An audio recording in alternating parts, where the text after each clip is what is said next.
Ice cream ఎప్పుడు ఒకేలాగా అస్సలు తినాలనిపించదు కదా. ఒక్కసారి ఈ స్టైల్లో ప్రిపేర్ చేయండి, ఎవరైనా సరే ఫిదా అయిపోవాల్సిందే. నిజం చెప్తున్నానండి. చూసారా స్ట్రింగ్తో ప్రిపేర్ చేస్తున్నాను.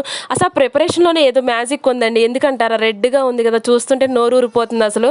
నేనైతే ఐస్ క్రీమ్ చేయడానికి టీ గ్లాసెస్ అయితే యూస్ చేస్తున్నానండి. ఉడికించిన సేమియాను కూడా తీసుకొని ఆ గ్లాసెస్లోకి ట్రాన్స్ఫర్ చేసుకోవడమేనండి. నిజంగా అండి ప్రాసెస్ మాత్రం చాలా సింపుల్గా ఉంటుంది. అసలు టేస్ట్ మాత్రం ఇచ్చి పడేసింది, నిజంగా నమ్మండి, అంత టేస్ట్ ఉంది. ఈ సమ్మర్లో మీరు కూడా ఒకసారి ట్రై చేయండి. ఇంతవరకు నా వీడియో చూసారు కదా, ఒక లైక్ ఇవ్వండి, సబ్స్క్రైబ్ చేసుకోండి, సపోర్ట్ చేయండి. ఎనీవే నేనైతే అసలు ప్రిపరేషన్ చేస్తుంటేనే అసలు ఆ డ్రింక్ ముందు అయిపోతుందేమో అన్నంత భయం వేసింది. ఎందుకంటే అంత టేస్ట్ ఉందండి. కానీ ప్రిపేర్ చేసేదాకా అయితే ఉంచానులేండి. కానీ అసలు ఐస్ క్రీమ్ అంటే అందరికీ ఇష్టం, చిన్నపిల్లల నుంచి పెద్దవాళ్ళ దాకా అందరికీ ఇష్టం కదా. ఎప్పుడు ఒకేలా తింటే బోర్ కొట్టేస్తుందండి. అప్పుడప్పుడు ఇలా డిఫరెంట్ స్టైల్స్లోనే ప్రిపేర్ చేయాలి. ఎందుకంటే వాళ్ళకి కొత్తగా పెడుతుంటేనే వాళ్ళకి ఇంకా ఇంకా తినాలని ఒక ఇంట్రెస్ట్ ఉంటుంది కదా. సో ఈ ఇయర్లో మీరు ఇలా ప్రిపేర్ చేయండి, నిజంగా ఫిదా అయిపోతారు. అసలు ఆ ప్రిపరేషన్ అయిపోయిన తర్వాత నేనైతే ఒక పట్టు పట్టేశానండి. నిజంగా అంత బాగుంది, రెడ్గా ఉన్నాయి, చూసారు ఎంత బాగుందో. ఈ సమ్మర్లో మీరు కూడా ఒకసారి ట్రై చేయండి. ఎనీవే లైక్ కొట్టండి.